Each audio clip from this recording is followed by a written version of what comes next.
देश नीति, केवल सच्ची और पक्की खबरें।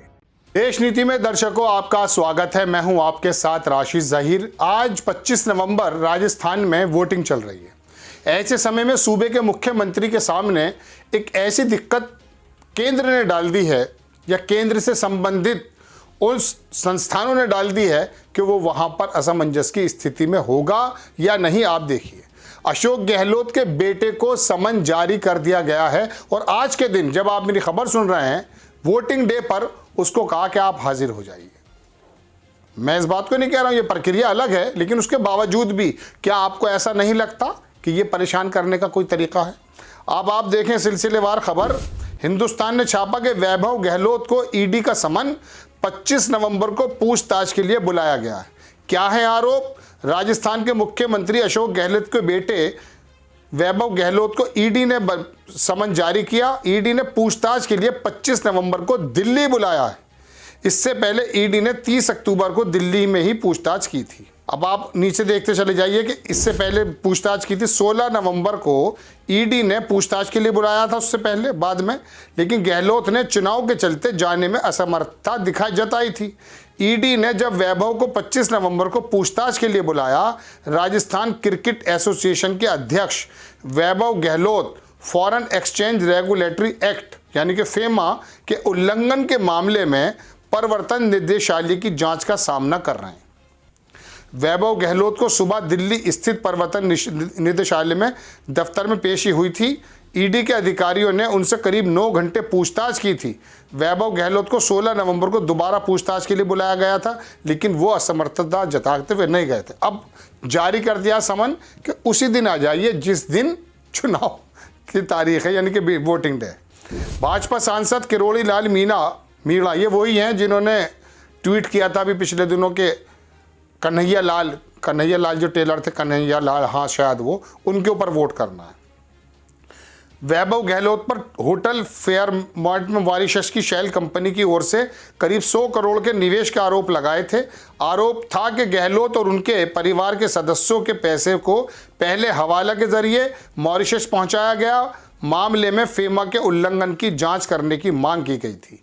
ईडी ने वैभव और उसके परिवार के सदस्य जिन कंपनियों के डायरेक्टर हैं उनका पूरा ब्यौरा मांगा है। वैभव की कंपनियों और उनके लेन देन के ब्यौरे सही है, बिल्कुल गलत नहीं है, लेकिन वो जो वहाँ पर तोमर साहब हैं उनके बेटे का तो वीडियो जारी हो रहा है, उसमें भी कभी इतनी तेज़ी देखी है आपने? या केंद्रीय मिनिस्टर का बेटे का वीडियो भी जारी हो जाए, गलत या सही हम नहीं कह रहे, लेकिन क्या उस पर कोई संज्ञान इस प्रकार से लिया गया कि बहुत तेज़ी से आनन फानन काम हो? एक मुख्यमंत्री के बेटे को बुलाना उस वक्त जिस दिन वोटिंग डे है, तो अशोक गहलोत देखिए वो मुख्यमंत्री हैं लेकिन वो पिता भी तो हैं। उनको मालूम नहीं होगा कि उनको किस प्रकार से घेरा जा रहा है, लेकिन लोगों ने कहा वो बड़े सख्त व्यक्ति हैं, बड़े मजबूत व्यक्ति हैं, वो शायद इन गीदड़ भक्तियों में नहीं आएंगे या इन चीज़ों पर नहीं आएंगे। और ये ईडी के बारे में तो मैं पहले भी आपके सामने अर्ज़ कर चुका कि ये तमाम की तमाम ईडी जो है उस समय बहुत ज़्यादा एक्टिव होती है जब विपक्ष की सरकारें हों। वो देखा होगा आपने, छत्तीसगढ़ के जो चीफ मिनिस्टर हैं उनके जो थे एसओडी थे शायद, हाँ मैं नाम जहन से निकल रहा, मिस्टर विनोद थे। उनके घर पर जब छापा मारा गया तो उनकी बेटी की शादी में आए हुए गिफ्ट्स उनकी रसीदें मांगी जा रही थी। हालांकि उन्होंने उस ज़माने में भी जो 2006 में पकड़े गए थे, मतलब खरीदे गए थे, जेवरात उनकी रसीदें दी, लेकिन परेशान करना है। छत्तीसगढ़ के सीएम भूपेश बघेल दिल्ली आकर के बाकायदा उन्होंने आकर जो है प्रेस कॉन्फ्रेंस की और तमाम चीज़ों को बताया। आप देखें इसको जो है न्यूज़ 24 ने भी छापा है कि सीएम अशोक गहलोत के बेटे को ईडी का समन सूत्र। किसी ने तस्वीर लगा दी है कि वो जवान फिल्म के अंदर जो है ना शाहरुख खान का पोस्ट था। चलिए खैर, कोई साहब है वो ट्वीट करते हैं कि Vaibhav Gehlot son of Ashok Gehlot has been summoned from ED in FEMA case 24 hours before voting. ED has asked him to be present before them tomorrow on the voting day because they want a fast track investigation. बड़ी तेजी से fast investigation चाहती है ED, तो लिहाजा 12 घंटे पहले समन और सुबह आ जाइए। Can you imagine someone else at the place of the Ashok Gehlot who would be so busy with party work related to election and his son gets summoned? आप उम्मीद कर सकते हैं, इमेजिन कर सकते हैं कि कोई और अशोक गहलोत के अलावा मतलब जो पार्टी का काम और बिजीनेस है और उस समय वहाँ पर जो है समन मिला किसी और को मिला हो। How low, how cheap and how far will BJP against Congress fulfil their satisfaction in assembly election. BJP किस प्रकार से अपने कह सकता हूँ कि इन्होंने कहा कि फुलफिलमेंट अपने सेटिस्फैक्शन का फुलफिलमेंट करना चाहती है। Remember Gehlot is a very strong guy and nothing can shake him, कोई इनको हिला नहीं सकता, बड़े मजबूत हैं। बट बेटे को हाथ लगाने से पहले बाप से बात कर, वो डायलॉग था।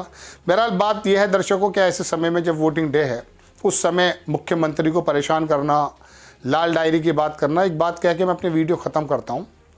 यहाँ के चीफ मिनिस्टर थे शेखावत साहब, भैरव सिंह शेखावत, उपराष्ट्रपति भी रहे हमारे।